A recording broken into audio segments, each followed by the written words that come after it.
तहरीक इंसाफ के कारकुन तगड़े रहो।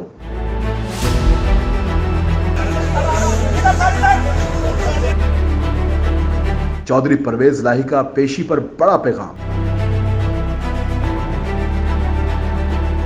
इन दिनों तहरीक इंसाफ के रहनुमाओं को कहीं गिरफ्तारी और कहीं पेशियों का सामना करना पड़ रहा है। साबिक वज़ीर आला पंजाब और तहरीक इंसाफ के सदर चौधरी परवेज इलाही ने पाकिस्तान तहरीक इंसाफ के कारकुनान को दबंग पैगाम दे दिया। मीडिया रिपोर्ट्स के मुताबिक हाल ही में चौधरी परवेज इलाही को गिरफ्तारी के बाद एंटी करप्शन कोर्ट में पेश किया गया। पेशी के दौरान चौधरी परवेज इलाही का कहना था कि हम हक और सच पर हैं। अल्लाह के फजल करम से आप सच पे हैं, हक पे हैं, पाकिस्तान के लिए खड़े हैं, तो आप स्ट्रांग रहें। पीटीआई कारकुनान से कहता हूं कि डटे रहना, बिल्कुल पीछे नहीं हटना, एकदम डट जाए, ये वक्त भी गुजर जाएगा। तमाम पीटीआई के लोगों को आपने बिल्कुल पीछे नहीं हटना, तकड़े हो जाएं बस। साबिक वज़ीर आला पंजाब ने कहा कि शुरू दिन से अफवाज पाकिस्तान का हामी। अफवाज पाकिस्तान है, मैं शुरू से ही उनका हामी रहा हूँ। तहरीक इंसाफ के सदर ने मजीद कहा कि मैं बेगुनाह हूँ और मुझे अदलिया पर पूरा भरोसा है।